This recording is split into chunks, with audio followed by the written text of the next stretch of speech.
Pakein dong.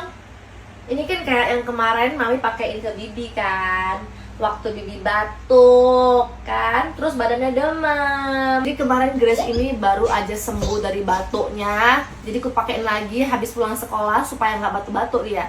Ini balsam pear atau yang namanya pear cough. Kalau kalian tahu, ekstrak buah pir itu kan biasa digunakan untuk menghadang yang namanya demam sama batuk. Jadi ini dibuat dalam bentuk balsam supaya mengurangi yang namanya gatal, batuk, sakit tenggorokan, dan bisa juga untuk meredakan demam anak.